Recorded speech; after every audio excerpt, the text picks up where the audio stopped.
ပင်လယ်ထဲမှာတင်စီနဲ့ပြောနေတာငါပဲဆက်လေကတွေ့လို့ကဲလို့ကုမ္ပဏီကိုပြန်ရောက်လာကံကောင်းလို့ရရောက်လာတော့ဆိုကျွန်တော်တို့ဘောစီကိုမင်းနဲ့တော့နော်တို့တော်မှာရန်ကုန်မနေ့ပြန်ရောက်လာတဲ့ဘောစီကတော့ဒီတစ်သက်ရန်ကုန်ပြန်ရောက်လာမယ်မထင်ဟဲ့ရောက်တယ်ဟာဒီမှာဟာစီပြောပြတယ်ဘယ်လိုလုပ်ရလဲဟာစီမင်းတို့ကတော့ခေါ်တဲ့ငါရုံးလို့လိုက်ခဲ့ဟာလိုက်ခဲ့လုံးပြတ်တော့လိုက်အောင်ဖတ်တော့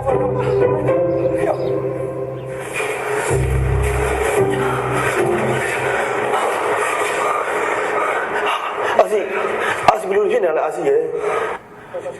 အာစီကိုကြည့်ရတာလေဟိုတော်တော်လေးကိုပြိုင်းလာဆိုတော့ပဲထိုင်တော့မထိုင်နိုင်တော့တုံးလုံးတစ်ခေါက်တည်းချစ်ပြီးတော့အားနေတော့ကုန်လာထက်လာစီ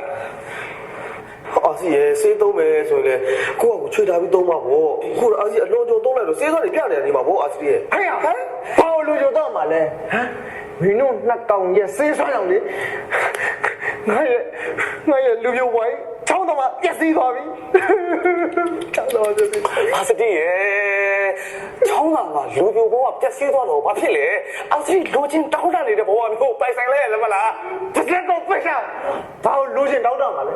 ညွန့်နှစ်ကောင်လုပ်တဲ့ကိစ္စလေကိုဆိုငါအိုင်းနေကုန်ချင်းရသွားပြီကွာတင်းနေနော်နှစ်ကောင်လုံးအော်အာစီရဲ့ကျွန်တော်လည်းပါထုလေကျွန်တော်လည်းဘဝပြတ်မတက်ပါပဲအာစီရဲ့ကျွန်တော်လည်းဟိုဟာတို့ဟိုဟာတွေဖြစ်ကုန်ပြီအာစီရဲ့အခုကြည့်ရကျွန်တော်အာစီကိုကြည့်ရ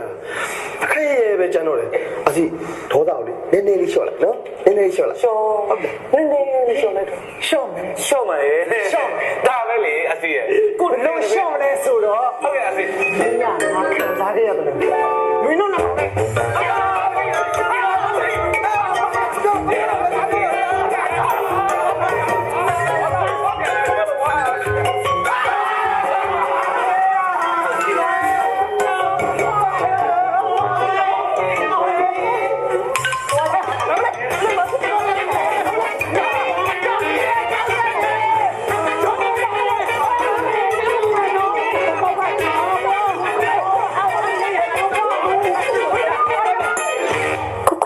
ဘယ်ရောက်သွားလဲတမောကချောင်းအောင်ဘယ်လိုရောက်နေငါဘာဖြစ်ခဲ့ရလဲနောက်ဆုံးကိုနဲ့တင်လာစားတယ်အခန်းပြန်တော့တာမုံနဲ့တွေ့ပြီးတော့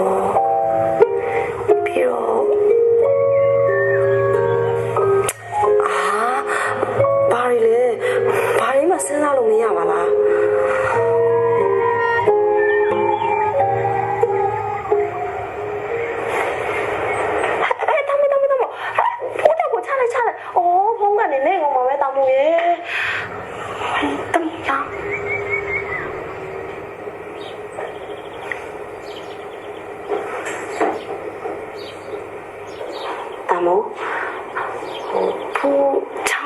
ဖြစ်ခဲ့လေ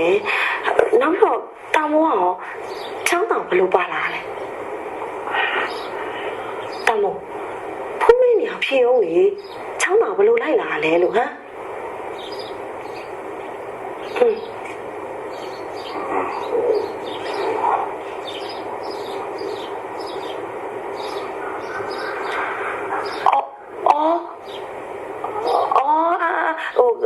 ကားနောက်ကနေပြီးတော့ပုံပြီးတော့လိုက်လာတာဟုတ်လားအဲ့ဒါဆိုရင်တောင်မို့ဘူးချောင်းနာမှာဘာဖြစ်ခဲ့လဲဆိုတာတောင်မို့သိလားတောင်မို့ဘူးတေချာကြည့်စမ်းဘူးချောင်းနာမှာဘာဖြစ်ခဲ့လဲလို့ဟမ်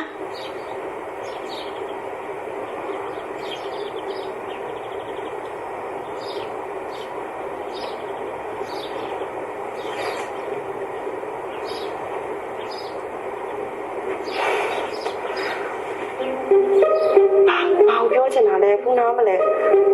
好标准拿来当木。对，倒给，不要倒给嘞。好了，当木耶，当木不需要就完哦，啊。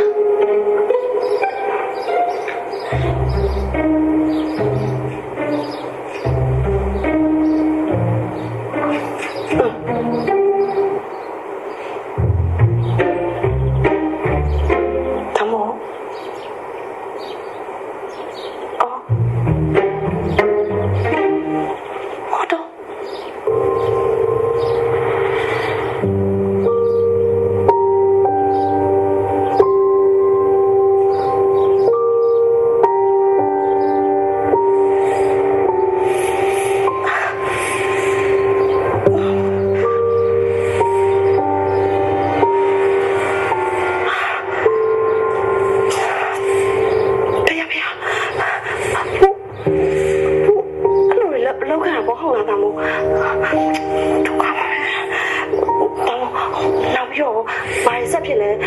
ကိုဘာဆက်လုပ်လဲ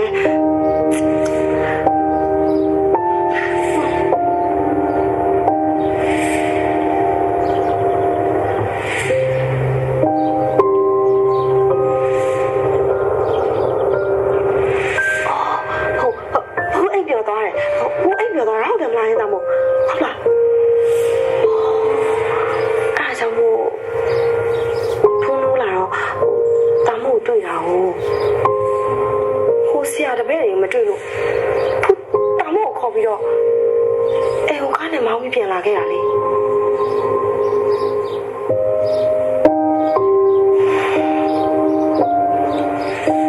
ဒါပဲနင်းနဲ့မှတူယူတာရုံမဖြစ်နိုင်ဒီကိစ္စမရရအောင်စုံစမ်းဟာရကဲရာဟောဒီမှာနေ breakfast ဆွဲသွားကြဟာကောင်းတော့ဟို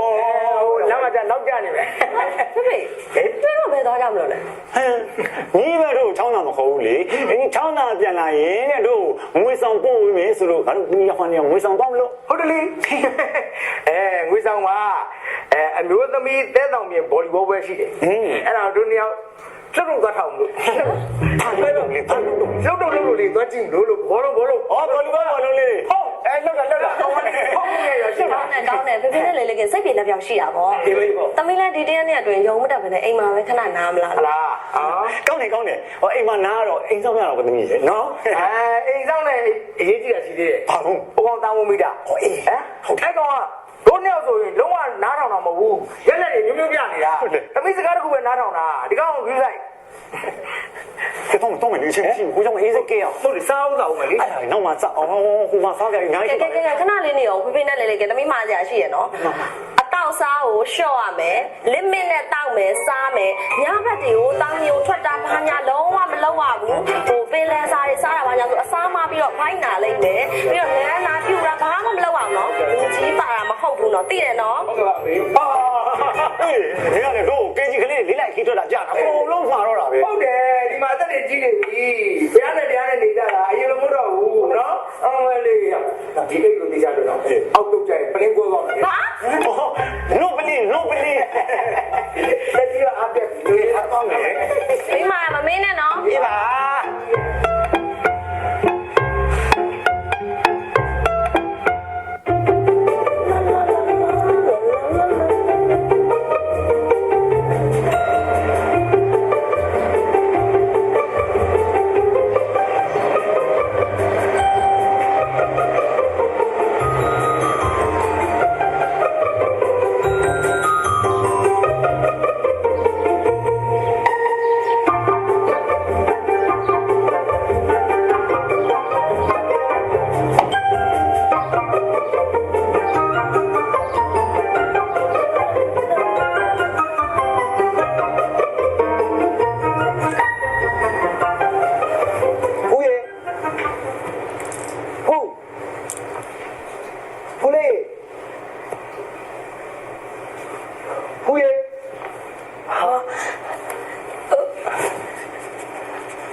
ဖုန်းနဲ့တွေ့ချင်တော့ဟုတ်ကဲ့အဲ့ကမှခဏလေးဆောင်ပါအပူလာအေးလားကြာကျွန်တော်မတောက်တော့ဟုတ်ကဲ့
ဖြစ်နေလဲဆိုပြီးကိုစိုးရင်ကိုလိုက်လာတာ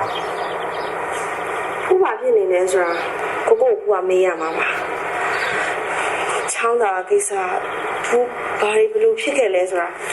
အခုတည်းကငွေပွဲလို့မရအောင်ဘူးစိတ်မလန်းလို့ရုံးမလာတာပါ ချောင်းတာ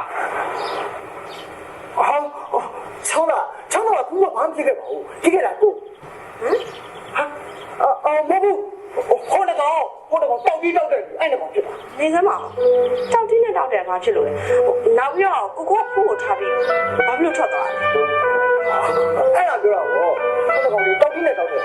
နေစီပြီးပင်လေတော့ပြောသွားတာကိုကမှလည်းလည်းစီပြီးတော့အကိစ္စအတန့်နဲ့ဆိုးရတာအဲ့ဒါကိုကပို့ပြောနေကြတယ်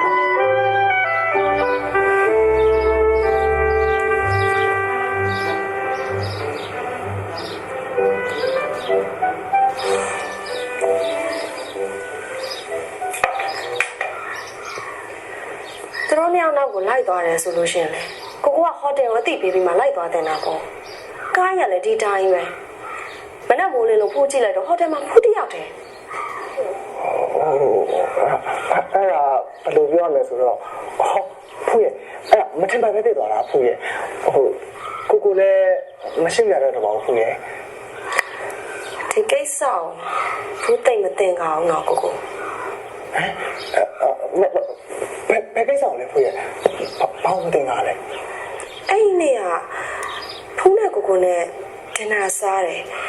ပြီးတော့နေမကောင်းလို့အခန်းကိုဖူးပြန်တယ်ပြီးတော့အခန်းကိုရောက်တယ်အဲ့ဒီချိန်ပဲဘူးမှတ်မိတယ်ဘူးဘာမှစဉ်းစားလို့လည်းမရတော့ဘူးအခုချိန်လည်းခေါင်းနဲ့မူးနေတော့မယ်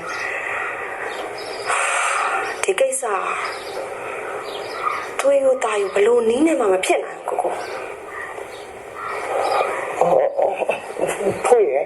ဖူးဘာမှမဖြစ်တော့ဆိုတာသိကြပါလေဘာလို့တဲ့ကိစ္စနဲ့ပတ်သက်ပြီးတော့ခေါင်းထဲမှာအောင်လုံးမခံနိုင်နော် အခုလည်းဘာမဟုတ်တဲ့ကိစ္စမှာလဲကိုကိုရဲ့ဖူးတော့မှနေရတာလက်ပြမလုံးချင်ဘူးမဖြစ်ပါဘူးအဲ့ဒီကိစ္စကိုမရရအောင်စုံစမ်းပြီးတော့ဖော်ထုတ်အောင်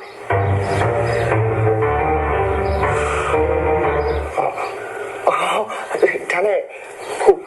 ဖူးဘယ်တော့ရုံးပြန်တက်မှာလဲ ဟုတ်ကောဖူးရုံမတက်သေးဘူးဒီကိစ္စကိုမသိရမချင်းဖူးရုံမတက်ချင်သေးဘူးကိုလည်းပြန်ဖူးလည်းနားချင်တယ်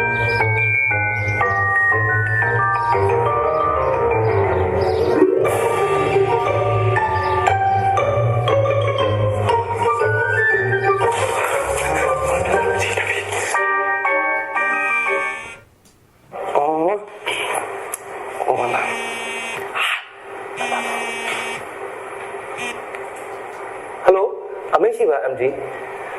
ကိုထောက်တီကိုဘူးမေးစရာလေးတစ်ခုရှိလို့ ဘာမင်းမလို့လဲအမဖူး အော်ဒီလိုပါဟိုချောင်းသာသွားတော့လေစီးယိုနဲ့ဘူးနဲ့ဒင်နာစားပြီးတော့တညလုံးပျော်ခဲ့ကြတယ်အဲ့ဒါစီးယိုမေးတော့လဲသူမသိဘူးတဲ့ကိုထောက်တီကိုစီစဉ်ပေးတာလို့ပြောတယ်ဟုတ်လားဆရာပြတ်တာလားမမ ဒါပေါ့ဘူးကလေနှခမ်းဆူပြီးတော့မေးလိုက်တော့သူကဟုတ်တယ်တဲ့ကိုတောက်တီတို့စီစဉ်ပေးတာတဲ့ကိုတောက်တီတို့အိမ်ကြီးကဘူးကိုဘယ်လိုပြောအောင်လုပ်ပေးလိုက်တာလဲဟိုအဲ့ဒါလေးမမဘူးလေဟိုဒီဆေးကလေတရားမဝင်တဲ့ဆေးဟိုကျွန်တော်လည်းဟိုလေဟိုမမီလေးလေ6ပြည့်စစ်ရတာမမဘူးလေဆေးဆေးဟုတ်လားကိုကြောင့်ကြီးအဲ့ဆီကဘာဆေးလဲရန်ကုန်မှာရောမရနိုင်ဘူးလားဟုတ်လေအဲ့ဆီကိုအရင်သဘောကျသွားလို့ဟိုလေးမမဘူးမရရှာရင်တော့ရှာနေပါလေမမဘူးလေဟိုဒါနဲ့လေအဲ့ဒီဆေးကိုရရင်မမဘူးကဘာလို့မလို့လဲဟဲ့ဖူးကလည်းရုံးမတက်တာကြပြီအိမ်မှာပဲနေနေတာဆိုတော့ဟိုကိုတောက်တီများအိတ်စီရှာပြီးတော့ဝယ်လာနိုင်ခဲ့လို့ရှိရင်ကိုတောက်တီနဲ့တူတူဖူးတောက်ချစ်ချင်တယ်တကယ်ပေါ့ကိုတောက်တီရဲ့အဲ့ဒီစေဦးသားကိုတောက်တီရအောင်ရှာပြီးလာခဲ့နော်ဖူးအိမ်မှာကိုတောက်တီကိုစောင့်နေမယ် ရှာပြီဗျာမမကူရဲ့အဲ့ဆေးကိုမရရအောင်ရှာပြီတခုရှိတော့မမကူအဲ့ဆေးရလို့တော့မမကူနဲ့ကျွန်တော်လက်နေအောင်ထက်လူတော့ပါနော်အချူတူတောက်မှာပေါ့ကိုတောက်ကြီးရဲ့ဆက်ဆက်ရအောင်ရှာပြီးလာခဲ့နော်အော်ကိုတောက်ကြီးဘယ်သူမှမသိစေနဲ့နော်ဘာပတိဦးရအောင်ရှာပြီးတော့ပါကဲဒါနဲ့နော်မကူ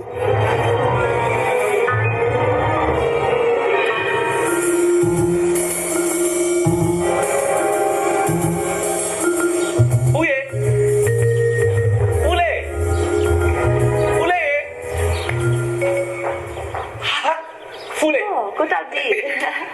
ဟိုကလေဖုန်းဆက်ပြီးလေတနေ့ကုန်မျောနေရတည်တယ်ဟိုကိုလည်းလေဖုန်းမှာလည်းစေရပြီလို့လာပြောတာဟဲတော်လိုက်ကြောင်ကိုတောက်တီရဲ့ပြတော့အဲ့စီကမှလေဟုတ်တယ်ဒီမှာဒါsexy နဲ့ပတ်သက်တဲ့ဟော်မုန်းစီတွေပဲဒီစေးရပြီဆိုလို့ရှိရင်ဖူးကိုနဲ့တူတောက်တယ်လို့ပြောထားတယ်နော်တောက်မှာပေါ့ကိုတောက်တီးရဟုတ်ဒါနဲ့လေဒါရတရားမဝင်မလားဖူးကလေတရားမဝင်စေးလို့ဟော်မုန်းစေးလို့ခေါ်မဲ့စားချစ်စစ်မြတ်တာအတူသေးလို့ခေါ်လိုက်ပို့ပြီးတော့ဘယ်မှမဆိုင်ဘူးလားတက်နေလိုက်တာအဲ့ဆို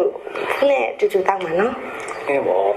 အဲ့ဆိုဖူးဆက်ပြီးမယ်လေဟိုကော်ဖီနဲ့တောက်မှာအေးအေးနဲ့တောက်ဖူးပြော်ပြီးတဲ့ကော်ဖီလေးနဲ့တောက်အဲ့ဆိုအထဲမှာခဏစအေးကနေဆောက်အဲ့ကဲအေးကနေဆောက်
ဖြော်ခဲ့ရနော်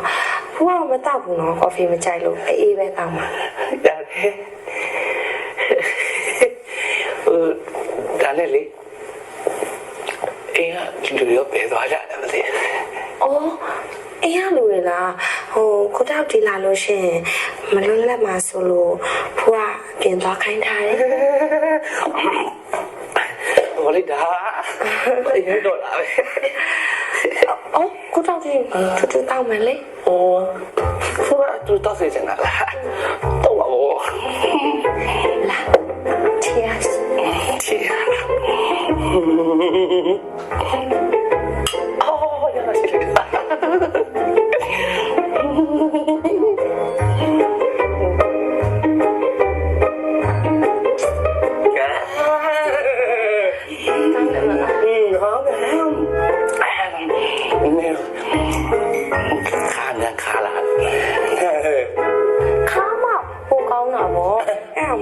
စေးစွမ်းနေအောင်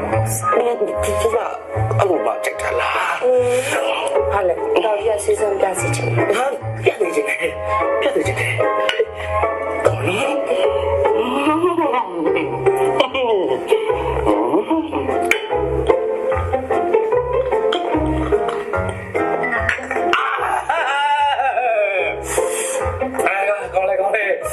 ခါလာတတီတူတန်းဖတ်နာဟဲ့ကိုတောက်ဒီစေးစွမ်းလေဘယ်တော့လောက်စပြီးပြရလဲချုပ်တည်းကပြောတာတော့လေနိုင်မတနိုင်တော့နေကြတယ်အခုကမကြပါဘူးဒီအားဆိုရင်စေးစွမ်းခဏလေးနဲ့ပြမှာဒီနဲ့ပြမှာကိုတောက် တရားမြန်မပြစီရှင်လား ပြမယ်ဆိုရင်ပြလို့ရတယ် ပြောတာဆေးစွမ်းနော် ကိုယ်စင်းဆောင်ပြောတာ ပြမှာမြန်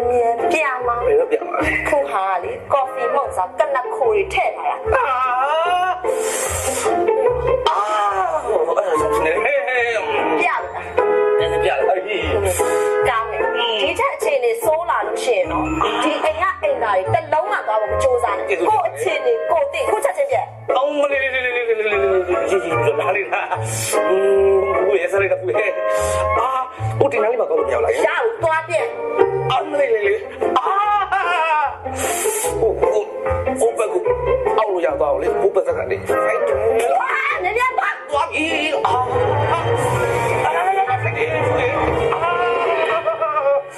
ချောင်းလာကိစ္စဖိုးလေးတိကောင်းတယ်တိကောအခုရှော့ထည့်ကုန်ပါ အာစီရှော့တော့တေးသေးလေးပေါ့အကြီးကြီးပါအာစီ ဟုတ်တယ်အာစီဟိုကျွန်တော်ကလေကျွန်တော်ကလေအာစီဆက်ဆက်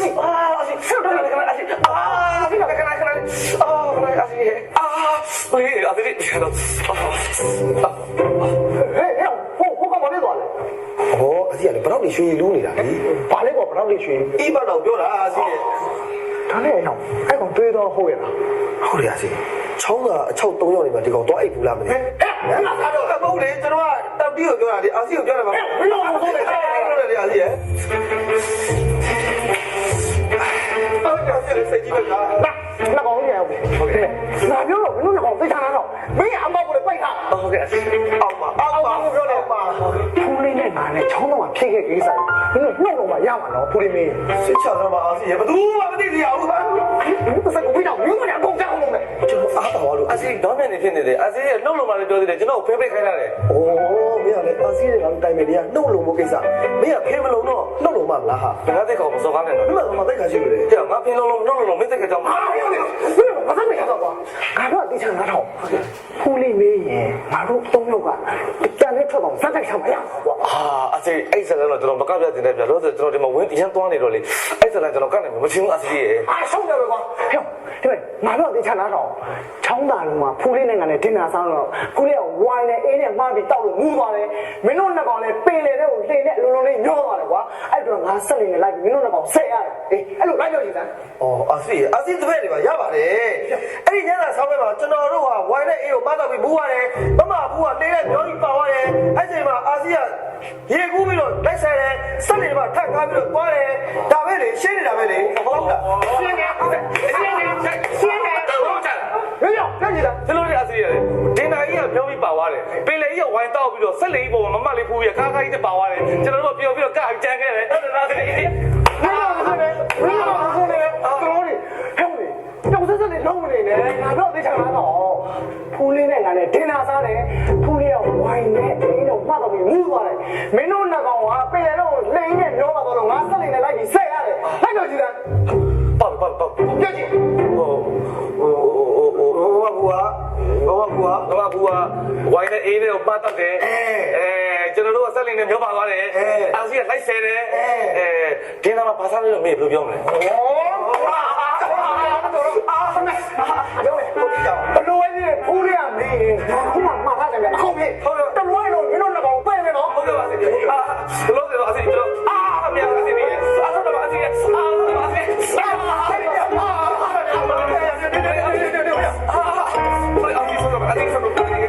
ပြောတာမမင်းနဲ့တော့ဖူးလေးနဲ့ငါတို့ဖူးတယ်မှာမင်းတို့နှစ်ကောင်ပဲမယ် ကိုတောက်တဲ့ရှိလားမသိဘူး ဘူးတော့တော့မရှိဘူးရ အဲ့ဒါဆိုရင်ကိုတောက်တဲ့ကဘယ်သွားလဲမသိဘူးရှင် တရုတ်ပြည်ဈေးကောင်းမင်းတို့ရောက်စားလိုက်ပြီ အာကိုတောက်တဲ့ဘာလျှောက်ပြောနေရလဲဖူးဖူးပါ ဟာမမလေးဟာဘယ်လိုလဲတာလဲမမလေးဟာလာမမလေးလာထားမလားဘာကဲရှိလို့မမလေး ဟိုဖူးကိုတောက်တဲ့စီမှာတိကျင်တာလေးတခုရှိလို့လာခဲ့ရတာ ဟုတ်ကဲ့မမလေးမေးပါ ဟိုလေချောင်းကမပြန်ခင်ညလေ ဟိုအဲ့ဒါလေဟိုဟာလေ ဟိုနေ ကိုတောက်တယ်ဖို့ကိုပြောပြပါဖို့လေအဲ့ဒီညကိစ္စတွေဘာတခုမှမမှတ်မိတော့လို့ကိုတောက်တယ်လာမေးရတာ ဟုတ်တယ်ကျွန်မမလေးကိုပြောလို့ဟိုကဗဇက်ပြားတိတင်ဒီဗဇက်ကမထုတ်ဘူးရှင်နဲ့ဟိုမမလေးဟိုပို့တာလေ အဲ့ဟိုလေ ပြပို့တာလေဟိုထုတ်ကျွန်တော်လည်းမေ့နေတယ်မမလေး ကိုတောက်တယ်မေ့နေရဆိုလို့ရှင်လည်းတေချာစဉ်းစားပြီးဖို့ပြောပြပေးပါ တိမကျွန်တော်တိအဒီလိုဟိုညမှာမမလေးနဲ့အာစီနဲ့ဒင်းနာစားနေတော့မှာဟိုဝိုင်းတောက်တာလေအဲ့မဟုတ်မမလေးကအေးတောက်လိုက်တာတဲ့အေးတောက်ပြီးတော့မူးသွားတာပြီးတော့ကျွန်တော်တို့ကလည်းမူးပြီးတော့ပင်ထဲတော့မျောသွားတာတဲ့အဲ့အာစီကမနေ့လိုက်ဆင်ထားတာတဲ့မမလေးရဲ့အဲ့လိုကိုတောက်တယ်ဟိုကိုတောက်တယ်ပြောတာဘူးတိတ်နာမရှင်းလို့နောက်တစ်ခေါက်တော့ပြောပြပါလား ဟိုဒီလိုမမလေးอ่ะဟိုပင်လေတဲ့ဟိုကျွန်တော်နဲ့တောက်တီးနဲ့မူးပြီးတော့မျောပါသွားတာအဲ့ဒါကိုအာစီရီကနေပြန်ဆယ်ပေးတာလားကျွန်တော်တို့မမလေးကကြတော့ဒီဝိုင်နဲ့အေးကိုမှားတောက်ပြီးတော့မမလေးမူးသွားတာအဲ့ဒါပဲလေမမလေးအဲ့ဒါပဲလေ အော်အဲ့လိုလား အဲ့ဒါပဲလေမမလေး တေချာလို့လားကိုတော့ တေချာတယ်အာစီရီတင်ပေးတဲ့အတိုင်းတလုံးကကျွန်မမလေးပြန်ပြောနေတာ အော်ဟုတ်ပြီကိုတော့တဲ့ကျေးဇူးတင်တယ်နော်အဲ့ဆိုဖူးပြန်လိုက်အောင်မယ် မမလေးတကယ်လို့များအာစီရီကမေးခဲ့လို့ရှင်အာစတိခိုင်းတဲ့အတိုင်းသူတပည့်ကျော်ကြီးကမမလေးကိုပြန်ပြောလိုက်တယ်ဆိုတဲ့အကြောင်းလေးပြန်ပြောပြနော်မမလေး ဟောစိတ်ချပါရဲ့ဖူးပြန်ပြောပေးပါမယ် ဟုတ်ကဲ့မမလေးဟုတ်ကဲ့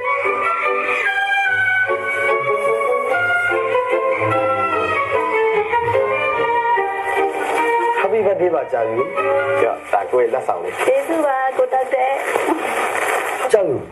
စားတော့လည်းများလိုက်တာစုံမဲနော် အစားတောက်တယ်မဟုတ်ဘူးကိုတောက်တဲ့ကြိုက်တဲ့အတောက်လေးတော့ပါတယ်တောက်ပါရှင် ဟောကြာပြီပါလေဟိုကိုတော့ကအတော့မပါလေရပါတယ်ကြာပြီပဲ ပါလေကိုတောက်တဲ့အကြာယူတိုက်တာမတောက်ချင်ဘူးလားပါလေကြာယူကိုယ်တိုင်တိုက်ရမှာလား အဲ့လိုမဟုတ်ပါဘူးဟိုကြာပြီလေးကတောက်စီချင်မှတော့ကိုတော့တဲ့တောက်တော့မှာပေါ့တောက်မယ်နော် တောက်နော်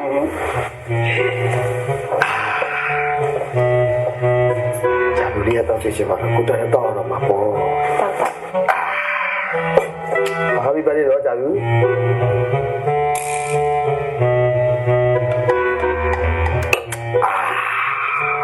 လေးပါပါ ကြာပြီလေးစီဒနာကြောင့်မိလေးတွေစားကောင်းနေတော့မှာကောင်းနေတာဦးရတာကြီးဆောင်းမဆွဲနေ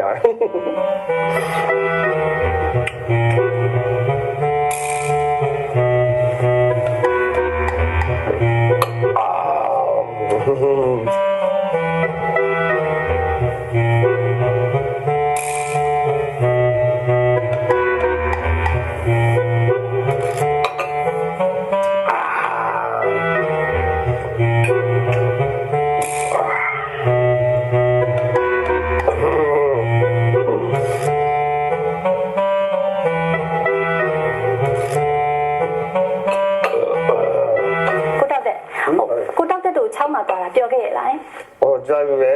ပြောနေမဟုတ်ပြည့်တော့ပြတ်သွားပြီ ကိုတောက်တဲ့စကားကြီးကဘလို့ကြီးလဲ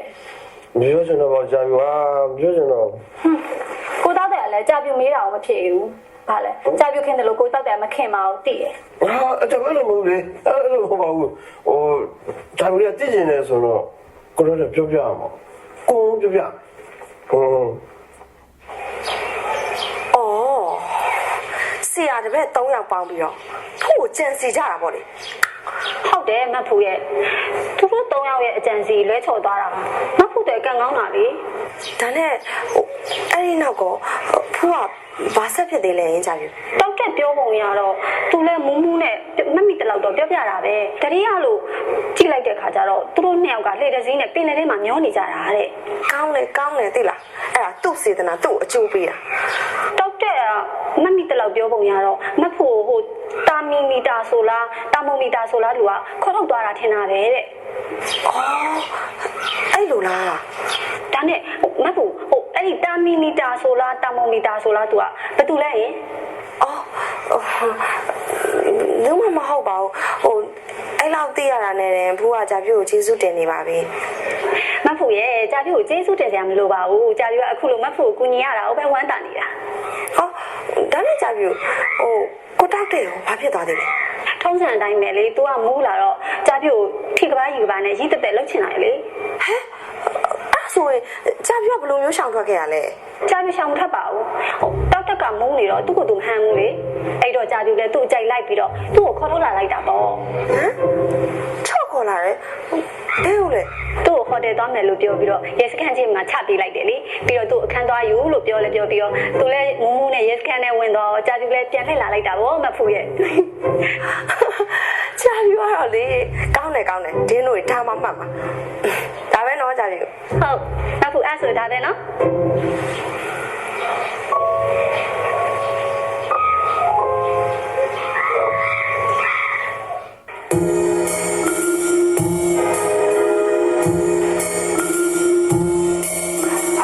ဟုတ်လေ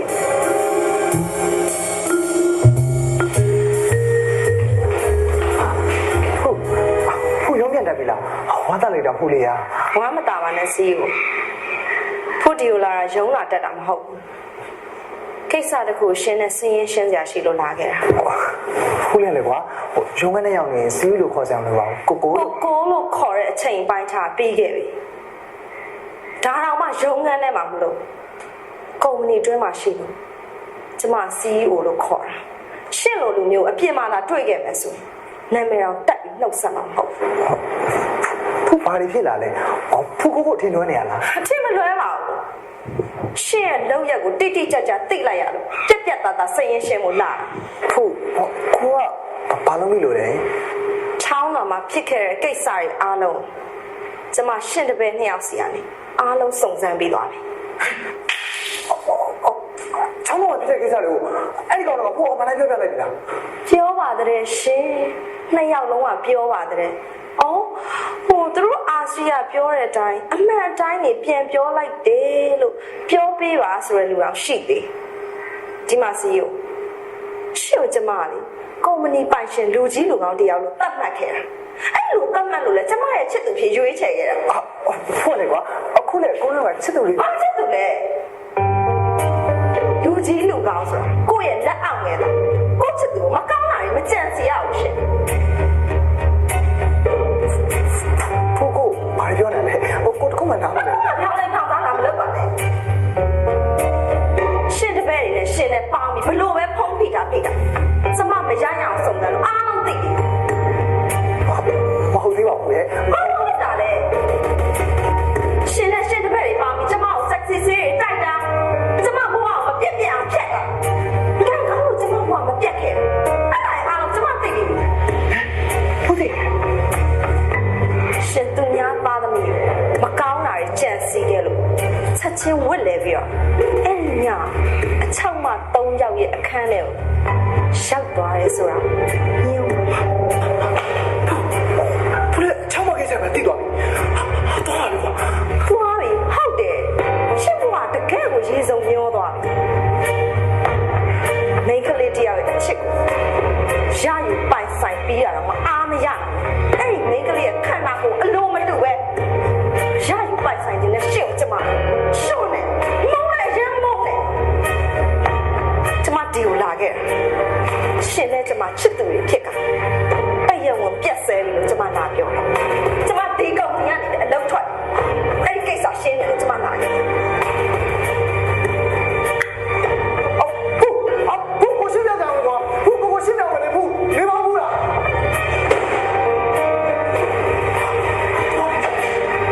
ဟိုကျွန်တော်တို့အာစီကလည်းလေအမရီကိုချင်လုံးကချစ်ပြီးတော့ဟိုတင့်တယ်မတင့်တယ်ဆိုတာမစမ်းစားမိပဲနဲ့လုံးမိသွားတာပါခင်ဗျာ ထောက်ပါအမ်ဒီရဲ့အခုအာစီကျူးလုပ်ခဲ့တဲ့အဖြစ်တွေဟာအာစီကြောက်တဲ့အဖြစ်တွေမဟုတ်ပါဘူးကျွန်တော်နှစ်ယောက်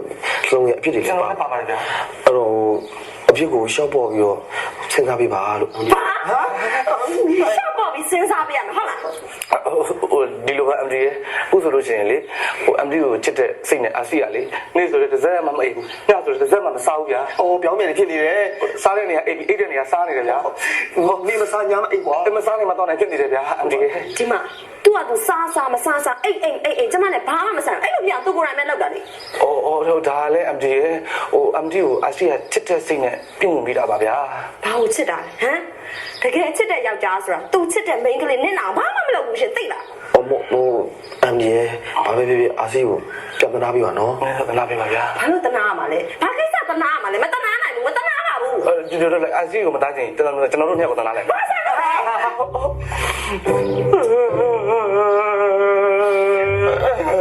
ဒီလိုပါအမလီအတရီအပြောတယ်အမလီကိုသွားတော့မယ်လားရှင်းနေအောင်သွားပြောပေးပါကျွန်တော်တို့လာပြောတာပါဗျာဟုတ်ပါလေအမလီအာစီအမလီကိုသွားတော့မယ်လို့အမလီကရုံးပြမတက်ဘူးဆိုရင်ကျွန်တော်တို့နေရာလုံးအလုံးထုတ်ပြမယ်ဟုတ်ပါလေအမလီကျွန်တော်တို့ကလည်းဒီကုမ္ပဏီလေးကိုအားကိုးပြီးတပင်းစားနေရတာပါ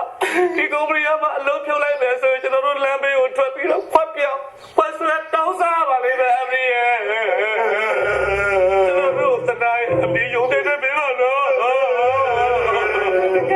တော်ကြပါတော့ငိုမနေနဲ့နေနဲ့ထွက်တာလည်းမဟုတ်ပဲနဲ့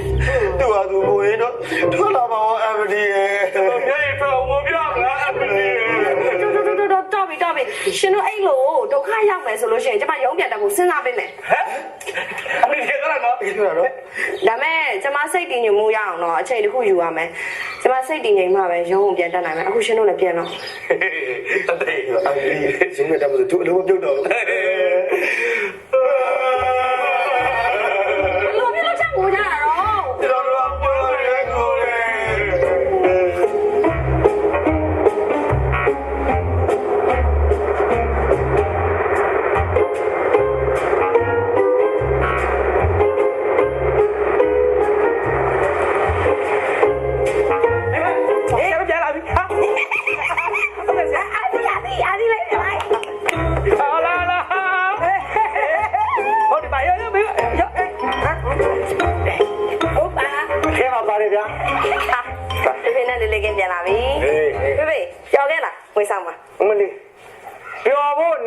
သမီးရဲ့